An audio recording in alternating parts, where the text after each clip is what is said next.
So my name is Thayne Yazzie, and I go by him or he. They is also cool. That's kind of how I've always referred to folks, just because that's how I kind of grew up. I like to make art. I like to play music. I like to write. I'm a very indie filmmaker, still in the amateur kind of mode of it. I work at a college and I do research in environmental science and water quality. Yeah, background. So I'm from Arizona. So I was raised on the Navajo reservation. My dad is Navajo. My mom is all kinds of different things, German, Scottish, Dutch. She's got other elements of Native too, some Mohawk and Odo, some Cherokee. So yeah, I'm half Native American, kind of a mixture of other things too. I think that might play a little part in the art that I create and the music and just the way I go about things in general. Growing up, I grew up on the Navajo reservation, so the culture there is a lot different.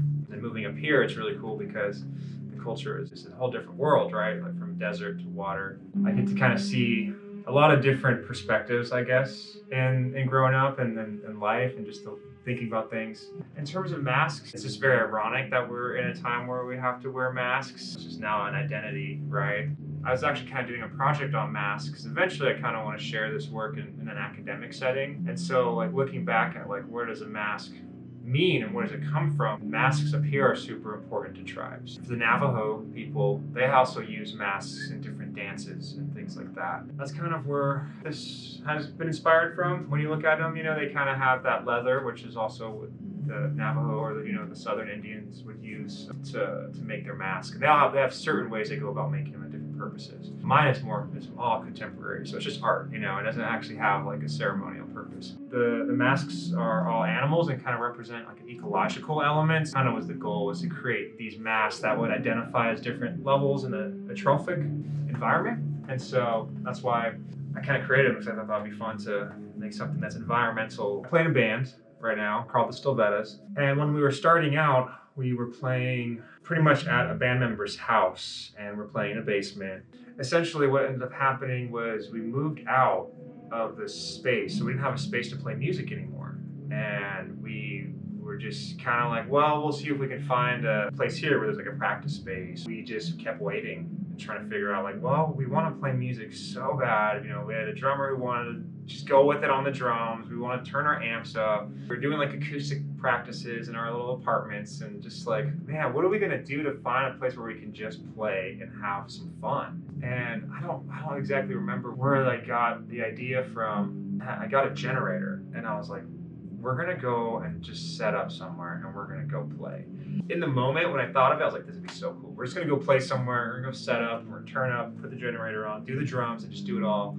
And then for some reason, we decided to do it right in the middle of downtown. And they're like, do we really want people to know it's us, unrehearsed or something, right? And so I was like, it's all right, let's just wear some masks. Just kept like adding on to the ridiculousness of this endeavor. We just put them on, we wore all black, and we turned just on the generator and just started playing right in front of my caps. There's like that corner there. And it's great because it has like this little statue, I guess, thing that says like make your voice heard here. And so we just like put all our amps right there, put the drum set up and just started playing.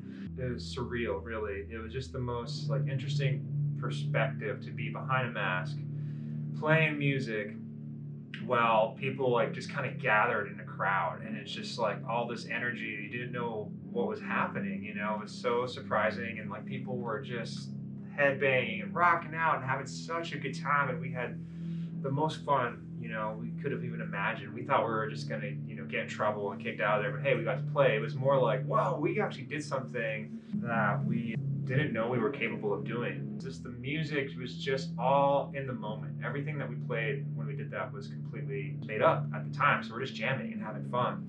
And we didn't care what we sounded like because we had this kind of hidden identity to just like let us as musicians kind of just like speak, I guess. I think that's kind of where it's at with the art, you know. It's just kind of like not hiding to not let people know who you are, but allowing that creative element that's really there to be revealed. You know, it's like almost like putting on a mask to take off a mask. If I had any advice for artists or people who not sure what they want to do, but they kind of have an idea, just go for it, you know, just try it. Just like ask that big question. Just like go into that room or like apply for that job you're not, you know, ready for, and just see like where it takes you, because it might be like the best choice. I always like have this kind of little theory that I'd like to put in like a video game or like a movie, right? And it's pretty much that like if there's such a thing as like a physical world, and then there's this other world right beyond us, then my theory for this little play moment, it would be that if it's like a food web, then that's very similar, I would propose, than the next thing, so that there's like different layers and levels of beings. And so that's kind of where these masks come from, is like that next world, and there's different layers and levels that they all feed off of each other. And probably not in the sense that they eat each other for food, but it's maybe more like, what do you believe? You know, can that belief empower this kind of being or that? But the masks, that's kind of where I kind of went with this, kind of like thinking of this whole story and how would these, like, if these characters were real, like what would they actually be doing? Where would they get their power from? What do they represent? And so when I built like the next one, it was the wolf mask, because I wanted one that layered over. So like that mask, particularly the darker one, actually has, again, a very similar feature where it like sticks. So it has the wolf over this one, and you can pull it off, and then there's another mask. And that was kind of, I like when, you know, just like, I want masks on masks. Like I want it to be like, oh, here's a new mask, and then you keep going and it keeps taking it off, right? And you're like, no, what the, I can't, oh, what is going on? You know, just like confuse. And again, thinking about kind of nature and how that's used in like hunting, right? Like an animal, it's all about that, like butterfly, like, oh, here's a face, like you can't attack me now because I'm a big thing now, but I'm actually just a little butterfly. And so, yeah, I started thinking about like, what does the wolf represent? Like what does a wolf do in real life that I could apply to like the idea of like the wolf? Same with the other masks, thinking about like the octopus, for example. When I knew I wanted to build an octopus, I knew I wanted it to look like that.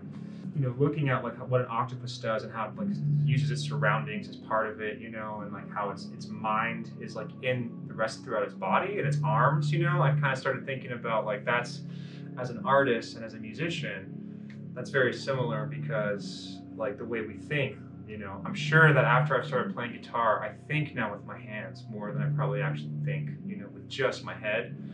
And, you know, same with like someone who dances, I'm sure that their whole body is thinking. That's their whole mind, is their feet and their toes and like all of that, you know. And so I think that the art is actually kind of creating us too, and like who we are, if that makes sense. Making the mask, I definitely could like feel that, like, okay, this is actually changing my perspective and like who I am, and like kind of, you can just feel, you know, the energy of that piece like start to like play a part in, you know, your life that you're like, I'm creating. And so the same with all of them, you know, making like this, the lion, I can like kind of like felt that energy of a lion, the intention of what like a lion represents, and like how it hunts and how it thinks. You're like, as I'm making it, that's all I'm thinking about, you know. And it's just like, yeah, it makes sense now why they do the things they do, and how they're so like particular and soft in their movements, but like so powerful, you know. How can I put that in my life? Like when I go out, you know, like can I just be gentle enough and like caring enough, but also like strong, and just like, you know, be able to help people in need, or like, you know, be able to stand, you know, my ground in a way when it's necessary to like not break,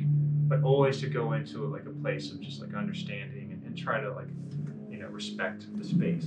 So my first memory of Make.Shift was actually playing music at Western, and there's the Arboretum out there, and then there's an outside stage, and there was a show where Make.Shift had brought this bicycle that would power the speakers and power all the audio equipment, and it was like this electric bike thing.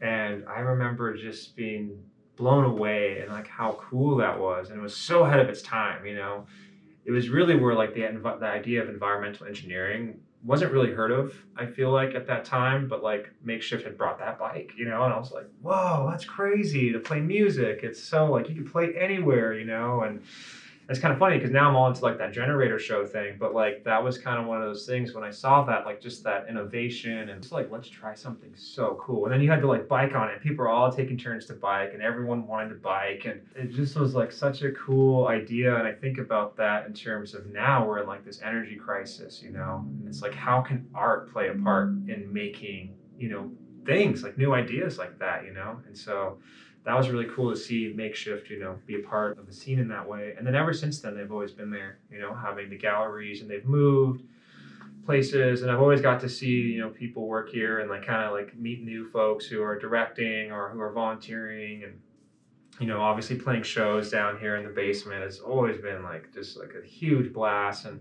the other really important thing is an all ages venue. There's not a lot of those. And when I was growing up in high school and playing music in bands, that was the only place we could play. That was the only places we could see other people play. And so I think that's just really important because, again, like the young generation needs that opportunity to have a place to kind of express themselves and see other people express themselves. And so Make.Shift, yeah, definitely got my heart. I appreciate all the work that everyone does, that all of you